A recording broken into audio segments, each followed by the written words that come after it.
Hello. So I'm gonna try to make this as quick as it will come out because it is stifling heat outside right now. But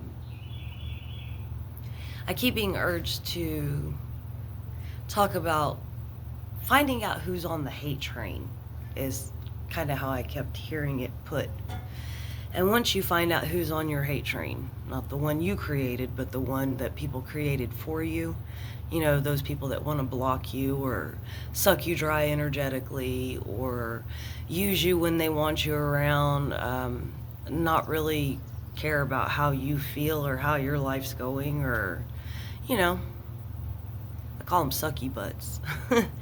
But, anyways, I had to come to terms with the fact that it's my own family, especially the feminine side of my family. And I would have never thought that the person that gave birth to me would actually be the one that's the most jealous and competitive, in the sense of she can't celebrate with me. She tries to kind of pull me down. She loves me most when I'm down and out. And I finally had to pull back and say, this isn't for me. Very hard choice to make, but honestly, one of the best things that I could do for myself and my family, because my mental health was starting to suffer. I was struggling emotionally, and honestly, when I pulled back, the things that she started doing, my mother, my guardian, that's an airplane, I don't know if you can hear it, but anyways, what she started doing was almost like that, just a bunch of noise and a bunch of distractions and things that were almost meant to make me lash out and get back into that low vibe, because I've been trying really hard to get out of it, stay positive, get back on track, do what you got to do.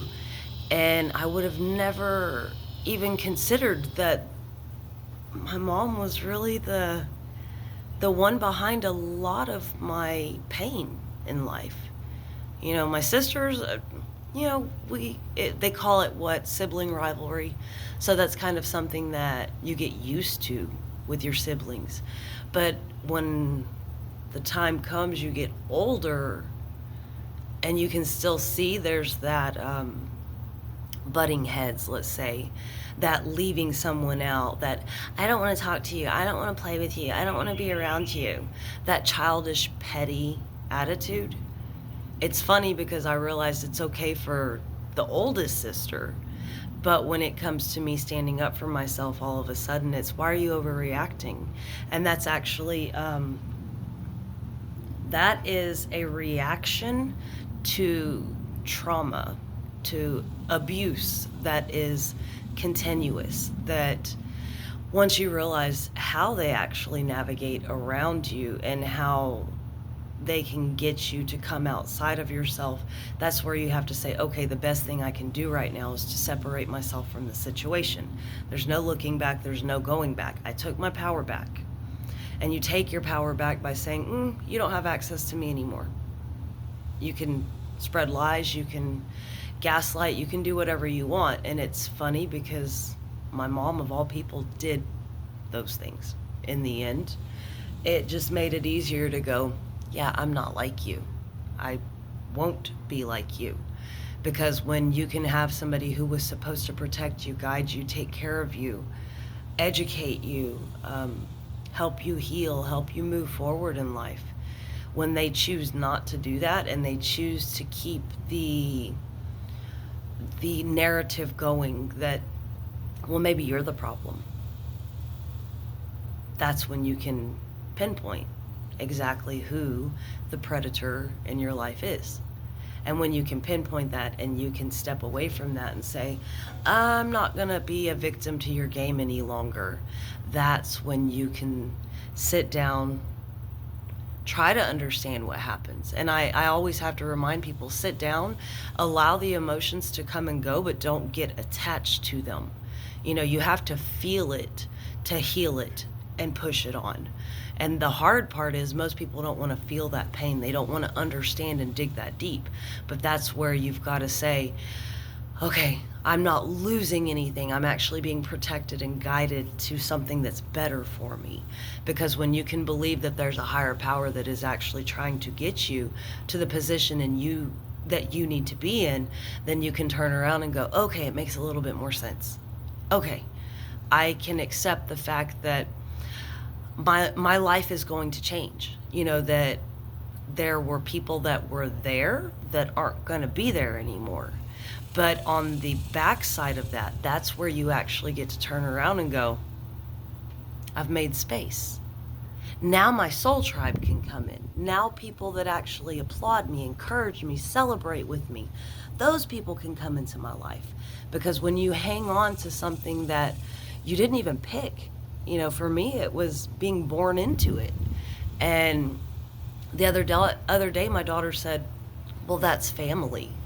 And she was talking about her brother, and I said, I get the fact that it's family, but as I've gotten older, and I'm having issues with my sisters, I realize that they're karmic to me, as well as my mother.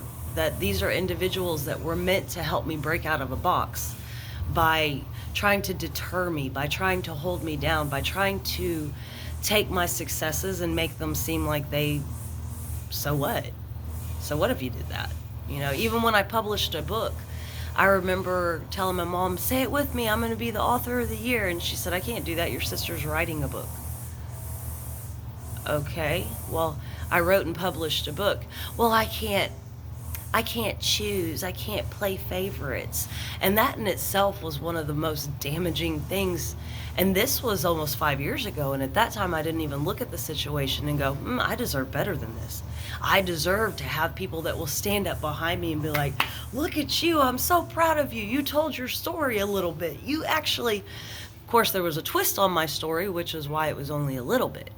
But also in the sense that it's hard to tell people they're toxic to you.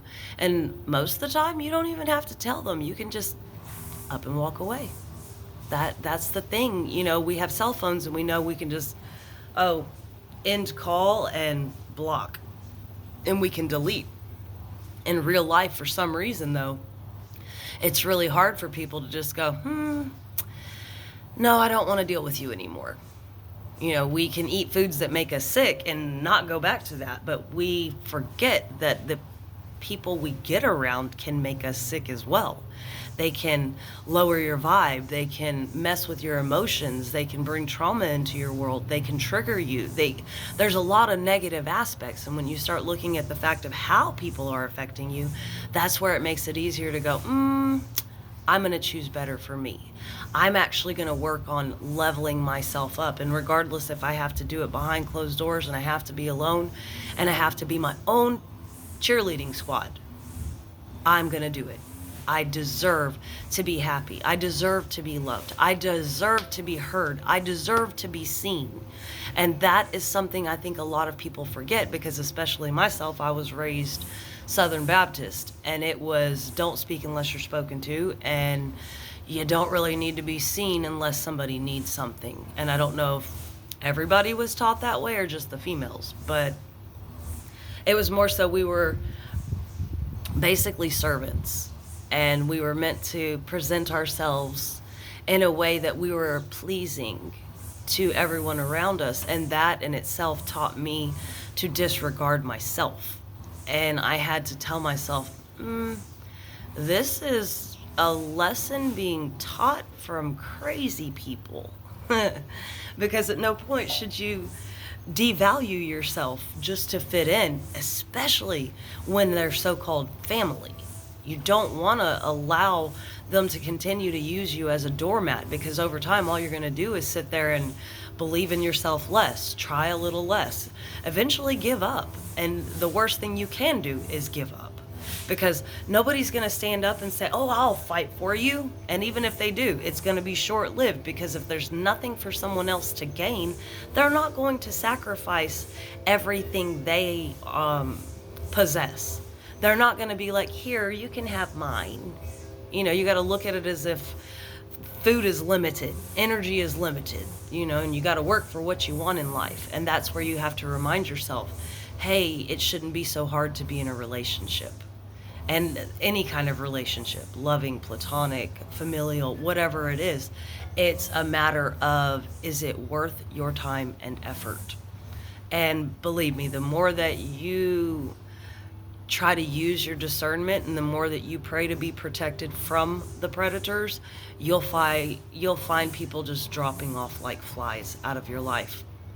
And at some point you will get to a point and be like, it's almost like I'm the only person left in the world.